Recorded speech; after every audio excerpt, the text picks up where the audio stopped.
G'day all and welcome back to Freo Faithful for the Thursday team announcements for this Saturday night. Crunch time clash, pretty much finals clash against Hawthorn. Captain's out. He was back for 1 week and he's out again.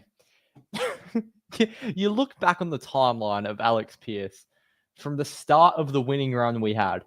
He played in the Giants game. He got suspended in the Giants. No, hold up. He played in the Giants game. He played in the Port Adelaide game. He got suspended in the Port Adelaide game for 3 matches. We fought the 3 matches at the tribunal, won the fight at the tribunal. Alex Pearce was then out injured for 5 weeks. He came back last week. We lost, and he's back out again. Not injury, soreness. If you look at the AFL website, it is A. Pearce, soreness, not even an injury. So it's really annoying. I love Moose, our fearless leader, but that's just not ideal, is it? So Oscar McDonald's back in the team. In case you have not seen, here is the team. So there it is. Alex Pearce injured or soreness. Neil Erasmus, however, has been omitted, which is something you can sort of foresee coming. It's up for debate whether the omission is deserved or not. If you watch my midfield deep dive that I did during the week, I mentioned that Neil Erasmus was one of our worst mids statistically. However, he did play really well, pushing from the wing to the inside.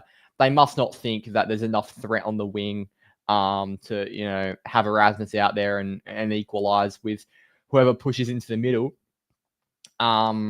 Meaning that they've just gone for they've just gone without Raz. Someone had to make way. It was hard, to be fair. It's hard to drop Dudley when he's got as much talent in front of goals as he does. So it was hard to really drop anyone else, but it's Neil Erasmus who goes out. Oscar McDonald comes in. Sam Switkowski comes in for the Dockers. So Omac coming in. He's been playing a bit of footy recently for the Dockers. He's going to be back in the defense. He didn't have a great game against the Saints down there, but we know his talent. He had a couple really good games in the forward line earlier this year, so we know Omac can turn it up when he needs to. So there is the team anyway. There's the full 23. Ryan Cox, McDonald, Chapman, Warner, Clark, Johnson, Wagner, O'Driscoll, Reed, Voss, Bolton, Frederick, Tracy Amos, Jackson, Sarong, Brayshaw, O'Meara, Darcy, Switkowski, Banfield, Dudley. So that makes the backline the substitute conversation quite interesting because I think Jager realistically should be promoted to the 22. But by removing Erasmus and bringing in a forward, I'm going to assume Jager definitely does play and he won't be sub. So who on earth is sub then? Sean Darcy won't be sub. Could Banfield be sub? Could Switter? Could Dudley? I'm not sure. Switter definitely won't be because we need his pressure. I was at main training today and he looks really good. Also, Hayden Young looked really good at main training. He was really pushing. He was training at full intensity. He was tackling Caleb. He was tackling Andy. Like, he was playing physically. But didn't get up for this week, obviously. So yeah, Jager won't be sub. Sean won't be sub. I'm trying to think what we've done in the back line. It's just a straight swap with Omac and Alex. And I'm going to assume Wagner's been named in the midfield, and we sort of need him there because Raz isn't there. So I'm going to assume Banfield does play down back, and then Switter plays as the pressure forward. So by process of elimination, Isaiah Dudley will be sub, I think, which sort of makes sense. Nice little creative spark to add late. But yeah, I reckon Dudley will be sub, to be honest. Here's Hawthorn's changes. Max Ramsden's been omitted. Seamus Mitchell is injured. Cal Shadir comes in, kicked 5 in the VFL last week. And this is the really interesting one. Finn McGuinness comes in. Finn McGuinness has been named on the bench. And with those names, Jaff, Nash, Ward, Ginnivan, McGuinness. McGuinness most likely will be sub. However, it's sort of like a tag sub. McGuinness is known for locking down players. He's known as a tagger. So I'm thinking if we've got a guy off the leash come halftime, 3/4 time, McGuinness will be unleashed to maybe lock down one of those. So McGuinness hasn't played a lot this year, but whenever Hawthorn need a lockdown role, that's usually who they go to. It's a very, very interesting inclusion for the Hawks. Another guy that could do a job on Caleb Serong's Connor Nash. Now, there's a fair height difference between these two. Jordan and Serong last week were quite equal. Serong's 180 centimeters. Connor Nash is 198 centimeters. So if Nash goes to Serong, can he keep up with him? Or what? Maybe Nash goes a sub and McGuinness tags Serong. But yeah, look, I think obviously we've got to do a better job at working around the tag, whoever that goes to, most likely Serong. But I also think if Nash goes to him, I think Serong can work his own way around that to a certain extent. So we obviously need to be laying some more blocks and be a bit more physical in there. But yeah, it's going to be interesting. I've got a feeling this game's going to be really, really physical on Saturday night. All week. I remember the Adelaide game earlier this year. Coming off the Melbourne game, we were called soft and we were called not fearless or ruthless enough. And we came out against Adelaide and we were really physical, really pressure orientated, and we had a really good win. I feel like it's going to be similar. I'm not predicting results or whatnot, but I feel like we're going to be really tough. I reckon we're going to go in there and smash their midfield. And when they've got guys like, Jack Ginnivan, Nick Watson, James Sicily, they all like to stir the pot. I really feel like it's going to be a game full of biff, and it's going to be a proper finals atmosphere. There'll be 50K at Optus. It is going to be such a big game, and it's going to be fierce. There is going to be some feeling in this one. I can just feel it. So they're the Hawks' two changes. The Rams and the Mitchell out, Deer and McGuinness in. And here is the 23 for Hawthorn. Battle at Barassa's first game back against Freo. Amon, Impey, Sicily, Hardwick, D'Ambrosio, Warple, McDonald, Morrison, Gunston, Watson, Deer, Chol, Moore, Meek, Newcomb, McKenzie, Jaff, Nash, Ward, Ginnivan, McGuinness. That's the team.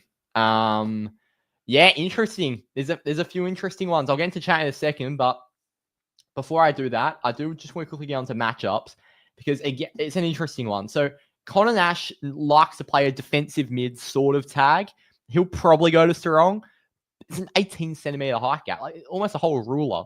Not really, 2/3 of a ruler, but you get what I mean.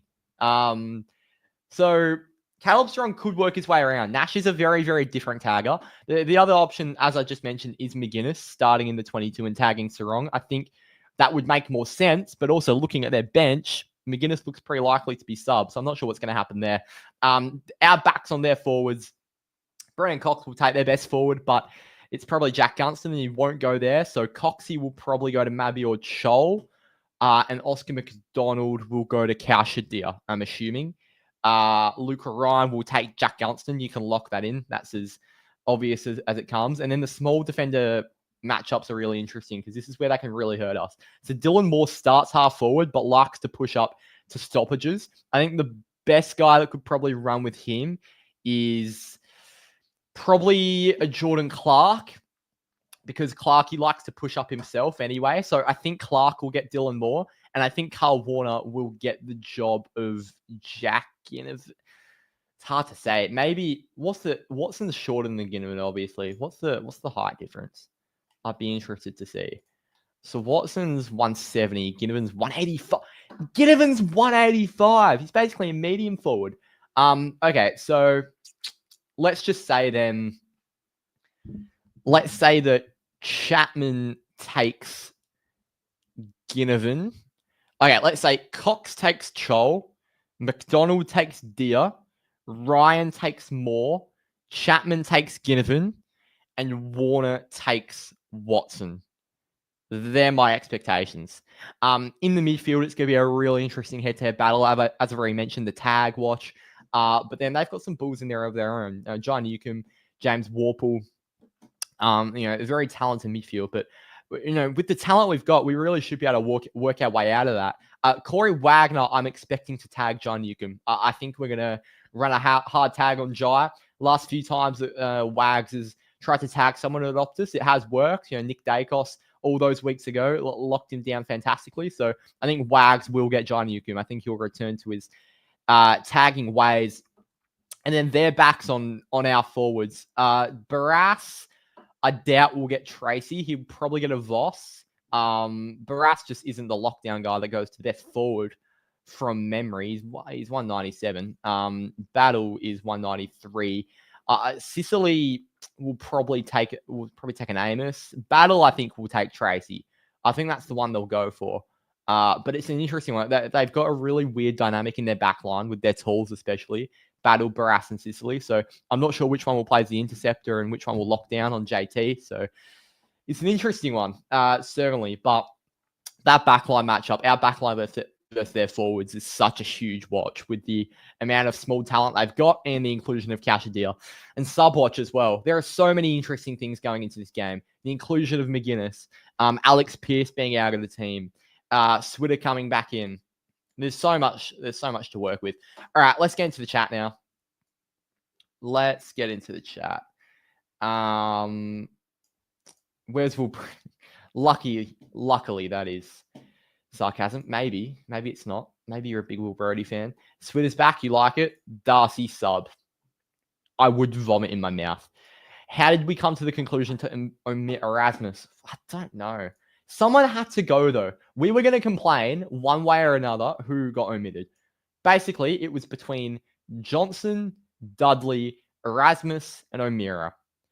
Erasmus is probably the most vulnerable. So while I would have liked to see Raz stay in the team, someone had to go. Like, we've got a luxury now of having 30 players vying for 23 spots. Someone actually had to get out of the team, and Raz just ended up being that guy. So yeah, I get the sort of disappointment about it, but I'm disappointed. But I mean, what can you really do? How Pierce get injured? Yeah, it was just soreness from training. I was at training this morning, and I did sort of notice that he was on the bench a lot, and he didn't take part in any of the match sim or the 18 to 18. That being said, Moose tends to sit out training quite a bit. It's just how his weeks usually go. So I didn't really think anything of it. But yeah, looking back on it now, he took part in barely anything. A guy that did take part in a lot was Hayden Young, but obviously he didn't get up, and it sounds like he'll probably play Waffle next week. But who knows, if he fast tracks his recovery, maybe he does play against Collingwood. But after what we've seen a few times this season from a few of our players, rushing players back is the last thing we want. Cooper Simpson also was moving really well in the rehab group, so he should not be too far away. I can't see us winning with Hawthorn having such a strong midfield, forward, and back line after Strong got tagged last week and the rest of the midfield barely showed up. I can definitely see us winning. I've tipped us, but we've definitely got to work in tandem to sort of get around whatever the hell's happening in the midfield at the moment. And we've got to fix that. Raz has gone out. I'm assuming Wags will get some more midfield time. I think Nathan O'Driscoll will certainly get some more midfield time with Raz out. So, yeah, I think that's what you can expect. Amos still in this crazy, what is it, 1 goal in 4 weeks? JL just seems to love him. I don't know. I wouldn't be picking him, especially with Sam Sturt on the horizon. But hey, what do I know? I'm not the coach. So, Sturdy, by the way, was in the rehab group this morning, so he might have put up a bit sore from the Peel game, but that's something to think about. You do reckon we win by 2 to 3 goals? I hope so. It feels like a game we win, but it's like a mini final. There'll be 50k there. It's gonna be a really feisty one with just who we're playing. It's a mini final. Amos must be there, or the other forwards can't go to work. Unfortunately, he's quite structurally important, but we need him to stay hitting the scoreboard, because you could go as far to say he single-handedly cost us against Sydney. It'll be like the Saints game 2 weeks ago. Yeah, I mean, Sam Mitchell will probably put extra numbers back up at the stoppage, because that sort of seems to be the formula to trouble Freo. But I don't think it'll be like the Saints game. I think it'll be a lot prettier. I think the intensity is going to be super high, and I think Hawthorn are going to match whatever we put out, and vice versa. So, yeah, it's going to be an interesting one. Surely next week, Amos out for Sturt. Who knows? I reckon a medium forward could do the job Amos does when Sturt is fit. It'll be interesting if he takes that spot. I sort of agree, but there's no point speaking about hypotheticals when Amos has been picked and Sturt's not even fit. So, yeah, it's hard to discuss hypotheticals. Let's have a look. Chol, Gunston, and Deer, we're cooked if we don't equalise or dominate the midfield battle. Big on this. The midfield battle is more important than ever in this game. I mean, we're saying that like we don't have talented forwards of our own. Like, this is Kalshadir's first AFL game of the year. Yeah, like, We've still got JT, who's in ripping form. Paddy Voss, apart from last week, has been in ripping form. And Luke Jackson's been playing really well forward of centre. So we're acting like they're the only team with talented players. Look, Jordan Clarkson, All-Australian form down back. Luke Ryan's having a stellar season. I think we just need to sort of look at our own team. We've won 6 in a row. We've lost 1 game. We've got talent all over the park to cover Hawthorn. It's just which team shows up and how can we get around sort of their strengths. Drapes is 2 out of 4. My McIn was the right choice. Yeah, I'd agree. Apparently Drapes played well on the waffle on the weekend, but yeah, I'd agree. Interesting that Brandon Walker didn't get a call up for this game.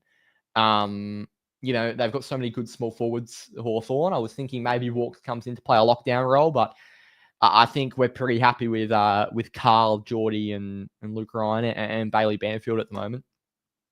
I'm expecting Banfield to be in the 22. From what I've seen, Dudley should be sub. Omac can't go forward, otherwise we're in strife. Why is that? I'd rather Omac in the forward line than Amos, to be honest, mate. Omac's played a couple of really good games down forward. There's been nothing wrong with him going down there. Hawks fan, Deer coming back. Yeah, big in. Old Cowsher, he's been playing very well at VFL level, but it's different gravy trying to take it up to AFL standard. This will be like a repeat to the end of last season, and if it'll end up being like that, I can't go through something like that again. Well, we're at Optus, which helps. We're not down in Tassie. That was a really good effort down in Tassie last year. I think Hawthorn are a good team. People are forgetting we're a really good team. We are 1 win out of the top 4. There's been a lot of negativity this week. Like, me and Zach spoke quite negatively on the podcast about our performance. Fair enough. And then I spoke quite negatively in the midfield video I did. But overall, my mindset isn't that our season's over and we're in a disastrous state. My mindset is, this is a mini final. This is an 8-pointer, and we absolutely have to win. But we're 1 win out of the top 4. 1 win in percentage. Like, it's far from a disaster. We're percentage out of the top 8. We're a win out of the top 4. A couple of games this season that should have gone our way that didn't, we'd be outright second. So it's just it's the nature of the season. And I think we're a really, really good shot, and we're favourites to win on Saturday. So I just think we've got to go in with that mindset. What happened to the Prancing Pony? He just had one off game. Vossi's been playing quite well. Culling Raz for a small forward who covers the CBA and wing time, not into the CBAs, Freddie to the wing. That's what I'm expecting. Noddy will go into the CBAs, I believe. And yeah, that's what I'd expect. Who would go wing? I think Banners will play a bit of wing time, I'd assume.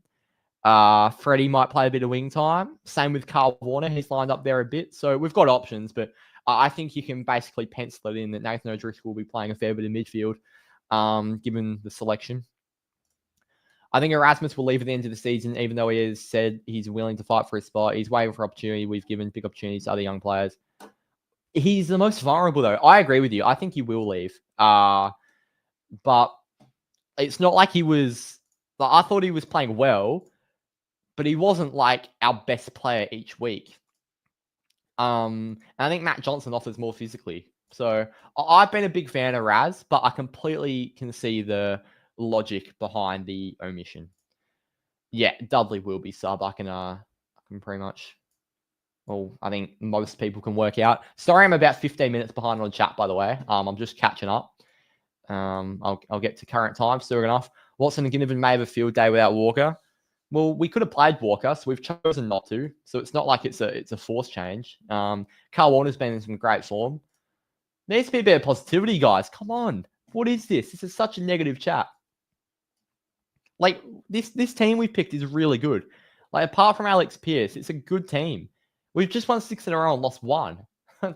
I reckon this is a pretty good team we've picked. And I think it's pretty even with Hawthorn, and on paper, maybe even better. So, yeah. As long as we sort out some of our midfield woes, then I think we should win this game. Will be tough, but, why is Pearce injured? Just soreness at training, I think, mate. Yeah, I've got no idea. Hawthorn forward line so potent. Can't see us covering the tools. Definitely can't cover the speed. This could be a whipping. You reckon? I reckon we definitely can. I get what you mean. Like, no moose isn't ideal, but Coxie's had 1 blunder. They are very potent. I agree. Hawthorn are a very good team, but I see us covering that. I think you could go the other way as well. It's not like Tom Barras has had an outstanding season. It's not like James Sicily's having an outstanding season. Like, Josh Battle's been their probably best key back, and he's not exactly setting the league on fire. So I think it goes both ways, to be honest. If JT can conquer Human, Paddy Voss can have a good game. Doggle, I'm assuming, will play some more forward than he has been this season. I think it can go both ways, but I do agree to an extent. Freo too slow for the Hawks. Debatable.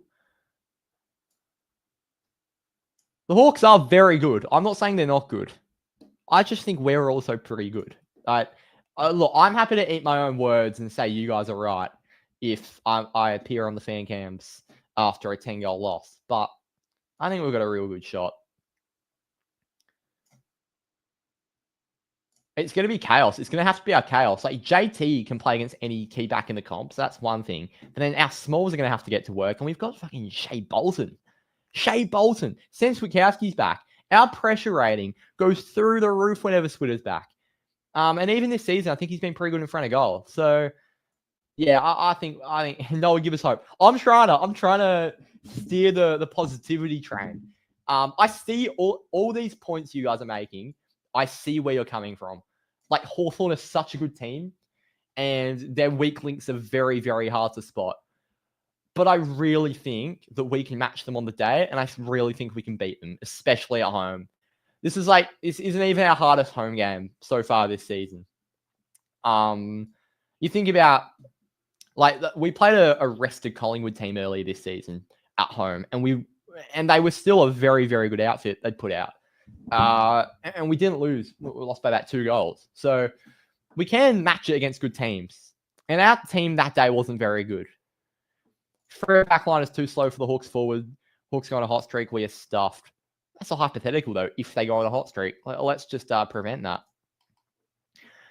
The Freo events need control space back there. What does that injury list look like in a minute? I can take a gaze at that for you. Our injury list is Will Brodie is a test. No Peel this weekend, though. Sam Switkowski is a test, but he'll play. Hayden Young's 1 week, so Hayden Young will be a test next week, and he looked really good at training today. Cooper Simpson's 2 weeks, and next week he'll be only a week away. They're saying Cooper Simpson should be able to play around 20, which is the Derby. So I'm not sure if he'll come straight back in the AFL side. We need to play like Cooper Simpson pretty badly. And Fifey's 2 to 3 weeks. So it's a really short injury list. Like, Brodie won't play. Switter, Young, Simpson, and Faithful aren't far away. And then you've got Aiden Wriggle and Odin Jones on there who aren't even close. So, like, it's a pretty short injury list. We're close to being full strength. But it's a few really, really big links to get back in. Imagine they had Will Day and Josh Weddle. Imagine. Then I'd be scared. But I think that's certainly a weak link. Like, coming off halfback, like, Carl Amon's a good player, but Josh Weddle is such a key cog to everything they do. I think we can really penetrate them. Like, I think that's a really, really big advantage that we've got him. Switkowski comes back in, elite forward half pressure, and their main rebounder, arguably the best rebounder in the comp, or top 3 at least, Josh Weddle, is out. Like, that absolutely plays into our favor. So, yeah, I think there's a lot of positives to look at from team selection. I see all the worries, and I acknowledge them, and I see where all of them are coming from. But I think we can find a way around it.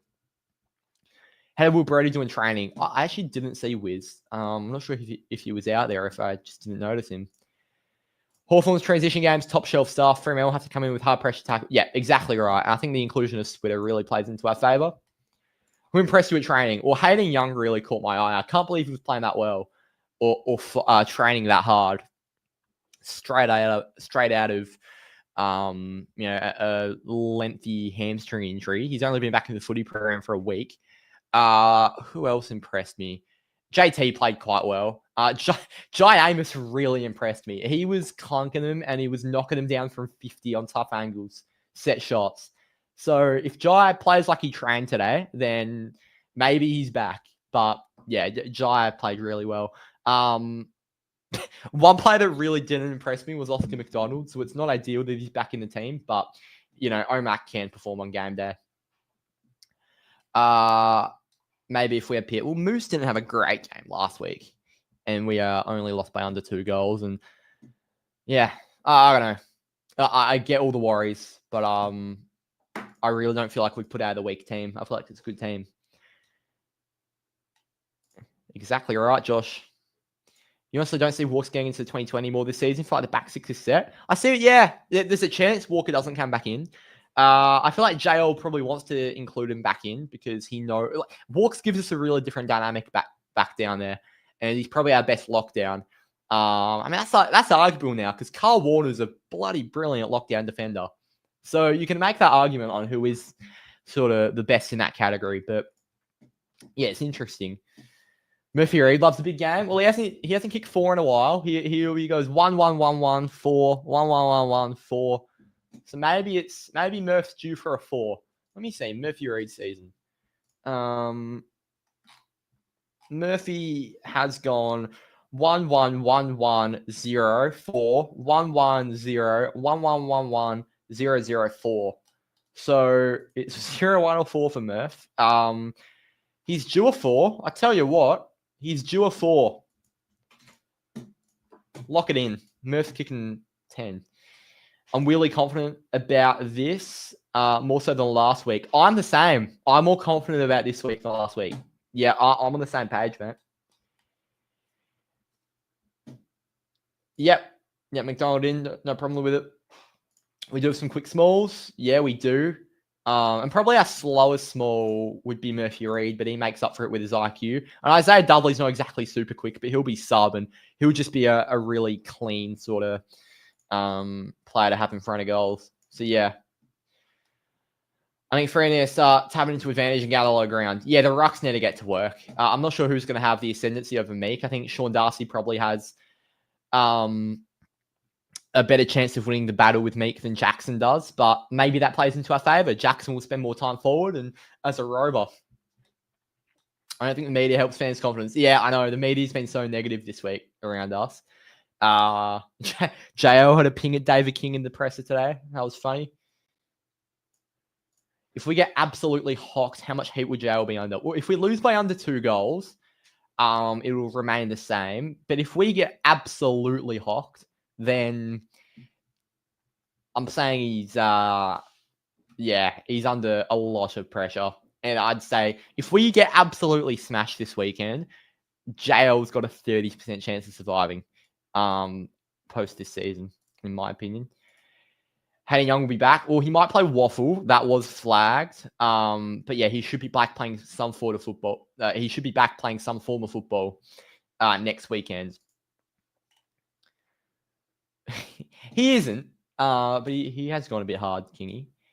But to be honest, I watch all the footy shows. Like I watched On the Couch, I watched 360, I watched First Crack, both First Cracks this week, and none of the criticism has been wrong about us. The only thing I critique was that we won 6 in a row, got no media coverage, then we lost 1, and they're all now back. But I don't think anything was wrong, and I don't think anything was overly harsh.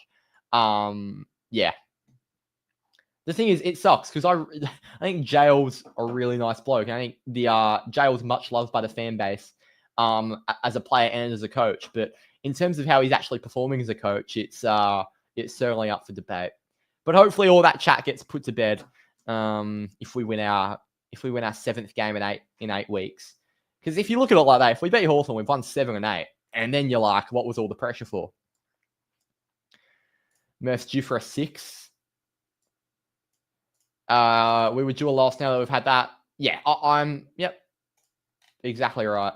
Shea's due for another big game. Hopefully Shea breaks the game open. That would be elite.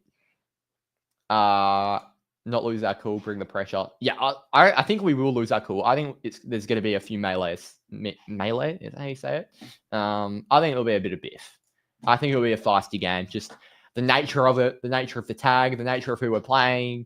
Ginnivan will be a bit chirpy. It's like that. I remember last time, Was it? I can't. Yeah, a few years ago when Ginnivan was playing for Collingwood, he was so chirpy with our fans at Optus. So yeah, it'll be like that again. He's like that with everyone. But I'm someone that really likes Ginnivan, likes what he brings to the game. It's just whenever he plays your team, you want to throw hands. Vossi v Ginnivan boxing match, halftime entertainment. Yeah, look, just a message to Vossi if he's watching. Don't get an 8-week suspension, please. You'll be at the Derby. See you then if anyone comes to the game. Yeah, I'll be at the Derby. All right, I'm going to wrap up there. We've been on for 35 minutes. Had a good yarn about the teams. Very interesting teams. Just to recap, the 2 changes for Fremantle. Alex Pearce is out injured. Neil Erasmus has been omitted. Coming in is Oscar McDonald and Sam Swikowski. Out for Hawthorn. Max Ramsden omitted. Seamus Mitchell injured. Cashier and Finn McGuinness come in. How you feeling about Sonny's halftime stuff? Yeah, I'm excited. Be a bit emotional. But yeah, good to give Sonny a send-off at halftime. Get Sonny into the room for a halftime address as well. If we're down, get him in there. Fire us up. All right, thank you all for watching. Enjoy Carlton getting smashed tonight, and hopefully we get the job done on Saturday. The preview will be out tomorrow. Fan cam Saturday night. A bit later than usual because Drew's obviously can't host them.